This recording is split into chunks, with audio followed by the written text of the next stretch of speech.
buenas tardes. Creo que todo quiero agradecer al profesor Estanislao Escalante por la invitación a este evento, por invitarme pues, a mi alma mater y a la que pues, he podido contribuir en estos últimos meses con actividades de docencia. Pero también por ser este un muy especial punto de encuentro con colegas que nos unen muchos esfuerzos generacionales y a quienes admiro mucho, al profesor David Valencia, al profesor Alejandro Gómez, con quienes llevamos dialogando estos temas ya vamos para los 20 años. Y yo creería que no habíamos tenido la oportunidad de coincidir en esta forma, y yo creo que para mí ese es un hecho que me honra y que me llena de mucha alegría, porque creo que mucho de lo que hemos construido en estos años nos ha permitido empezar a aportar al debate público de diversas maneras. Y en esta presentación quiero concentrarme en un muy breve aporte para la temática que se está trabajando en este evento. En alguna medida, como lo ha presentado desde el comienzo del evento el profesor Estanislao Escalante, yo diría que hay unas diferencias en las preguntas de investigación que tiene el seminario, y yo creo que en mi presentación, el pequeño aporte que yo quiero hacer al evento, al seminario, es en torno a los desarrollos que ha tenido una corriente que se ha denominarse, por lo menos en el norte global, como criminología visual. Quiero tratar de precisar algunos desarrollos importantes en una presentación que tendría tres grandes partes. Una primera, una introducción un poco larga, tratando de precisar algunos íconos, muy pocos, no quiero, esta es una exposición un poco larga, pero de trabajos recientes en criminología visual que han tenido cierto tipo de especial relevancia en el norte global, pero tratando de señalar qué particularidades podrían ser útiles para las discusiones que tenemos en esta criminología del sur global y qué aspectos podrían estar más lejanos. Entonces, con una primera parte de describir qué producción reciente en este tema y cuáles son esas tendencias. La segunda parte trataría yo de contextualizar ese campo emergente de la criminología visual, que como vamos a ver no es que sea algo nuevo, ya vamos a ver que hay décadas de trabajo de criminología visual, pero lo que surge en la última década es como aglutinar ese tipo de autores y trabajos en una corriente. Por supuesto, esto tiene todos los sesgos de estas arbitrariedades disciplinarias de tratar de denominar como escuela o como corriente o como tendencia a cierto tipo de trabajos, pero digamos tiene unas particularidades que quiero resaltar y que se evidencian en una evolución de trabajo criminológico en la materia. Y en la tercera parte de mi presentación, que la voy a abreviar bastante por cuestiones de tiempo, me concentro en las proyecciones que podría tener esta criminología visual para una criminología pública, en el sentido que voy a precisar más adelante, ya en lo que podría llamarse estos desarrollos más recientes de política criminal garantista o política criminal alternativa hoy, lo cual genera debates pues, de cuál es el tipo de alcance que tiene esa idea. Entonces, primera idea, obviamente, ¿cuáles son esos desarrollos recientes en criminología visual? Por supuesto, criminología visual ha existido desde siempre. Si uno mira este tipo de gráficas tan usuales en criminología para presentar datos estadísticos, o las más recientes que han tratado de hacer mapeos geográficos sobre la seguridad de las ciudades, que ese es el tipo de trabajo de criminología positivista más actual y de mayor impacto en algunas ciudades. Pienso, por ejemplo, en el trabajo del profesor Daniel Mejía, actual director en temas de seguridad en la alcaldía de Bogotá, etc. Hay un tipo de criminología positivista que siempre ha utilizado el análisis visual para el tipo de trabajos que desarrolla. Pero entonces en esta presentación quiero concentrarme más en el tipo de trabajos, un poco más de análisis visual en criminología y qué impacto eso tiene y qué relevancia tiene pues, para el grupo de investigación de este seminario. La primera idea que quiero resaltar con esto es la atención sobre los métodos en criminología. Particularmente en el norte global ha venido una colonización y un impacto muy fuerte de la criminología que uno podría llamar cuantitativa y estadística. Incluso las facultades que no tienen criminólogos expertos en hacer análisis cuantitativo han empezado a evidenciar cierto tipo de falencias, o se ha vuelto también pues, en este tema de los desenvolvimientos académicos en el norte global, la criminología cuantitativa ha empezado a tener un rol predominante. Pienso en particular en el desarrollo de la criminología en los Estados Unidos. Es muy difícil ver por fuera de la criminología cuantitativa desarrollos fuertes en el, digamos, o de tendencias predominantes en el campo. Obviamente hay autores que, como lo veremos, se destacan, pero esta es una época de prevalencia o preeminencia de los métodos cuantitativos. La criminología visual entonces se trata de resistir a eso. La criminología visual trata de resistir tanto a las tendencias que se concentran excesivamente en las estadísticas como excesivamente en el texto narrativo basado exclusivamente en palabras. Entonces tratan de rescatar para la criminología escenarios mucho más basados en la narración a partir de análisis visual. Esto también tiene mucho que ver con el análisis, colección, presentación de datos, pero en últimas la gran pregunta es cómo el crimen y el castigo son representados visualmente, cómo es manejar la economía política detrás del uso público de lo visual y cómo eso contribuye a la construcción de lo criminal. Un ícono en el desarrollo de esta disciplina emergente o tendencia emergente es la publicación en este año del International Handbook of Visual Criminology. Es un texto de más de 1000 páginas con más de 40 autores. ¿Qué es lo que trata de hacer este texto? Es un poco esa práctica también del norte global de reunir o aglutinar en algunas series de textos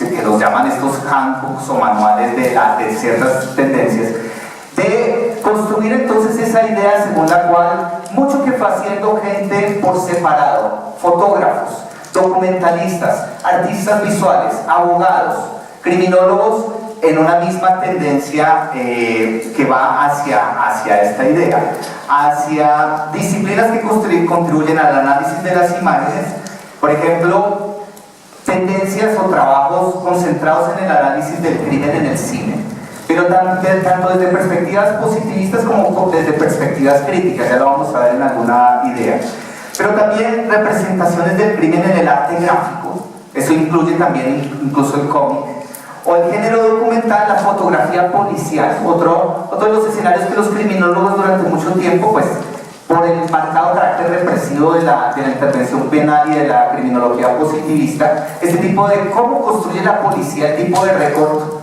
que hace sobre la gente, eso se había un poco perdido en el campo. Entonces aquí hay gente que está concentrándose mucho en esta área. La cobertura de prensa, incluso el tema del graffiti en el análisis criminológico y en general el arte urbano.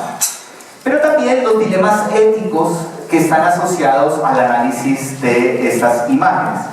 Piensen ustedes los debates que han generado, por ejemplo, los muros de la infamia, tanto en Colombia como en otros países, o las presentaciones ante medios de personas capturadas y los debates de presunción de inocencia que ello genera. Y entonces puedo hablar de dos autores que han tenido especial relevancia en el campo en los últimos años. El primero de ellos es el profesor de criminología de la Universidad de Essex, Eamon Carraway. Eamon Carraway es el que coordina este handbook del que mencioné y el que está embarcado en la investigación más ambiciosa, pues según algunos autores de criminología visual de los últimos años, denominada la iconografía del castigo.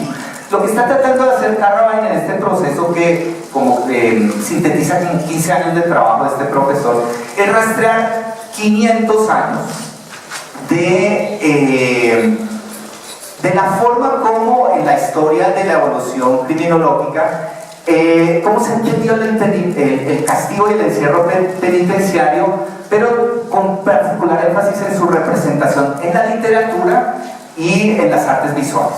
Por supuesto, eso tampoco es nuevo. Uno podría ver, Foucault es el principal antecedente de esta historia, pero como vamos a ver en un trabajo especial, y salto una vez a esa idea, la de un trabajo específico que tiene Carraway sobre la tortura, las imágenes de la tortura, un paper específico sobre la tortura en Abu Ghraib. Recordemos estas imágenes icónicas del tipo de tortura utilizado en Irak durante la década anterior.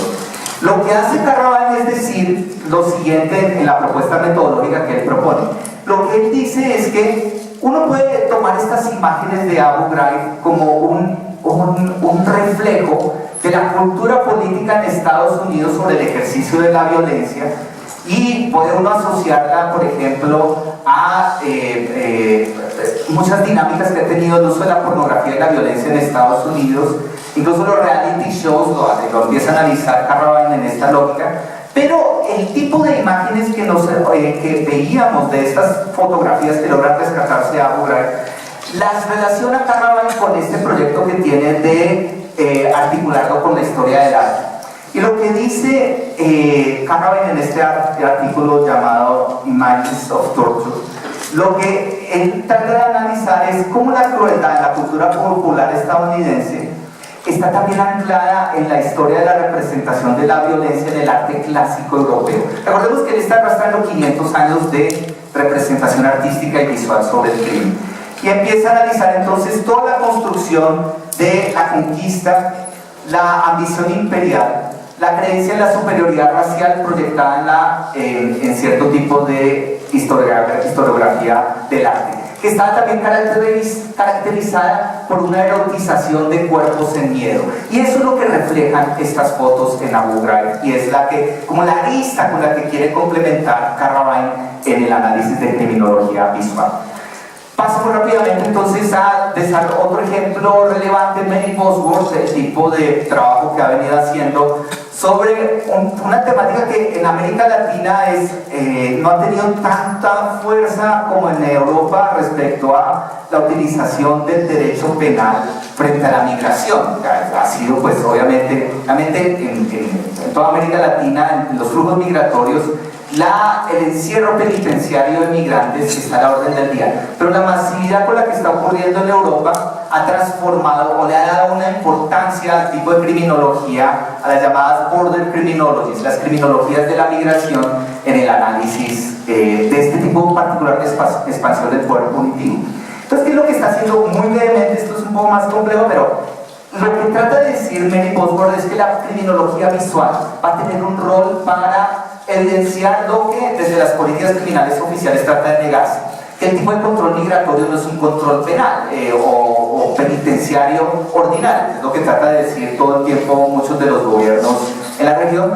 Pero como la criminología visual o el uso, por ejemplo, ella ha utilizado varios investigadores que han tratado de meter de algunas cámaras fotográficas para que los mismos migrantes documenten el tipo de espacios penitenciarios que se están viviendo en estos centros de migración, o reproducciones visuales como estas, que digamos que ya Mary Bosworth ha ido documentando un Visualizing Immigration Data, que es como el uso de criminología visual para dimensionar estas expansiones del poder punitivo. Entonces, ese es el tipo de proyecciones que está teniendo esto que llaman criminología visual en el norte global.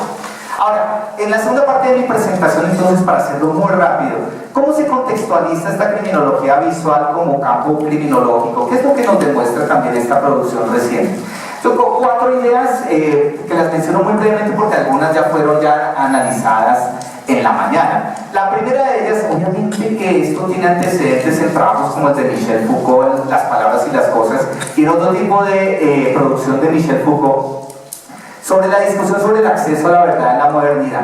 Piensen en el análisis que hacía Foucault de las meninas, de este cuadro de Velázquez. Es un poco similar a el tipo de trabajo que está haciendo Carraván más contemporáneamente, el análisis del panóptico o textos clásicos como Esto no es una pipa. Digamos que ya ahí había un análisis visual inserto en análisis que uno podría asociar a tendencias criminológicas. Ahora, una segunda idea es la llamada tercera generación de producción académica en criminología, particularmente en el norte global, pero pues con cierto impacto también en América Latina, un poco en el marco de lo que presenta el profesor Soso esta mañana. Estas 3 generaciones, en términos generales, aluden a esta primera generación de estos grandes centros de criminología que se fueron produciendo en el norte global, una segunda generación anclada en esta nueva criminología, o la criminología radical, o la criminología crítica en sus vertientes que llegaron a América Latina, y esta tercera generación entonces ya, este énfasis en las criminologías culturales, la criminología posmoderna, la criminología incluso de la justicia transicional o la criminología verde, son las que van a empezar también a desarrollar estas visiones más alternativas y críticas, más contemporáneas, donde el uso de la criminología visual va a tener también un lugar. La tercera idea es esta idea del pánico moral, no la explico a detalle, ya lo expuso Camilo Bernal esta mañana, pero la cuarta idea es el trabajo específico de Bourdieu sobre la fotografía, o de Howard Becker sobre fotografía y sociología, y en particular los trabajos de Irving Goffman sobre gender advertising. Uno de los primeros sociólogos que se mete a detalle al uso de estereotipos de género que denigraban a la mujer en el análisis publicitario. Entonces, este tipo de cuatro antecedentes sitúan este tipo de producción más reciente en criminología visual, y entonces en los 4 minutos que me quedan voy a visibilizar cuál es lo que para mí podría ser esta utilidad de la criminología visual para el desarrollo de una criminología pública que contribuya a una política criminal más democrática.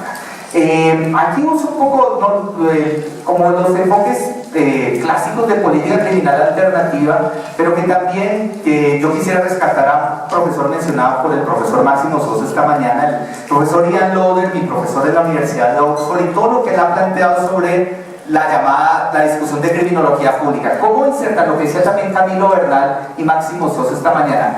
¿Cómo podríamos crear tendencias y narrativas que, usando el discurso de los pánicos morales, pudiéramos trasladarlos a dinámicas de resistencia y emancipación contra el control punitivo más arbitrario y represivo que enfrentamos en nuestra sociedad?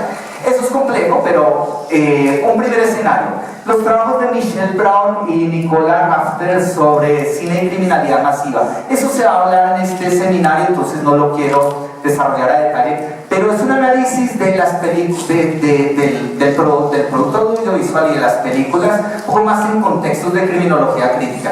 Piensen en lo que se ha generado la discusión de una película reciente como El hijo de Saúl, respecto a películas previas que dramatizaban esta lógica de las víctimas victimarios dentro de los campos de concentración, y este tipo de narrativas que se empiezan a generar sobre cierto tipo de películas en la materia.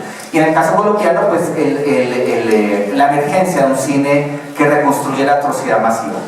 Pero en particular este trabajo de Michelle Brown y Nicole Rafter sobre cine ha sido también proyectado específicamente por Michelle Brown, que es esta otra gran líder en este trabajo de criminología visual en Estados Unidos. Y lo que está ella haciendo sobre estudios penitenciarios. Este trabajo clásico de ella se llama Visual Criminology and Carceral Studies, Mass Incarceration. Pero lo que trata de hacer ella es tratar de visualizar cómo la criminología visual está sirviendo para la denuncia del encarcelamiento masivo en Estados Unidos, pero para también la participación de prisioneros, exprisioneros y comunidades de la resistencia contra ese encarcelamiento masivo. Por cuestiones de tiempo paso a otras proyecciones. Pensemos los debates de la justicia sobre las imágenes, todo el debate más reciente sobre los show trials y el análisis criminológico que generan, por ejemplo, los juicios hechos al expresidente Fujimori, el juicio de las juntas en Argentina o el juicio de Efraín Ríos Montt, y pues los desarrollos que estamos a la espera de justicia transicional en otras latitudes. Yo creo que ahí está todo el debate sobre la justicia transicional y la justicia de la criminalidad masiva en la relación con las imágenes. En el minuto que me queda, entonces, dos ideas entonces para plantearlas muy rápidamente. Otra segunda idea tiene que ver con la proyección de esta criminología la criminología visual en los debates sobre reparaciones. Incluso las reparaciones por casos de graves violaciones en derechos humanos.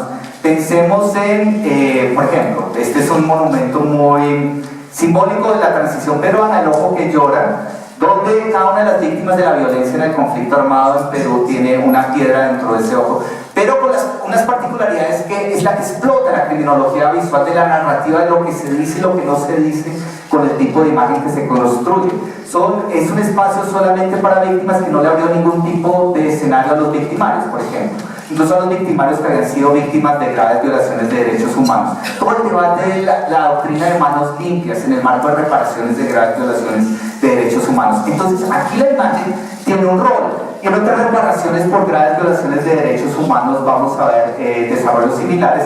Y en el trabajo, yo voy a hacer un análisis un poco más detallado del trabajo más reciente que uno podría situar el trabajo de criminología visual, lo que ha hecho en el pasado artistas como Débora Arango o fotógrafos como en el más presente como Jesús Abad Colorado, o el trabajo del Centro Nacional de Memoria Histórica. Pero entonces, y finalizo entonces con una idea muy breve de en la criminología feminista, particularmente el tipo de análisis de criminología visual que se está haciendo sobre las marcas en el cuerpo de las mujeres asesinadas, por ejemplo en el contexto de feminicidios en Ciudad Juárez.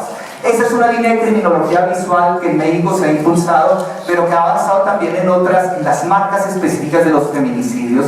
Y ese es otro tipo de proyección del tipo de narrativas que se quieren desarrollar con el arte visual y con el análisis, análisis más contemporáneo de los signos. Yo creo que esto mirado en clave de visibilización de la atrocidad masiva, de construcción de resistencias, podría situar a una criminología visual en desarrollos contemporáneos de política criminal alternativa y una construcción de una política criminal garantista. Gracias.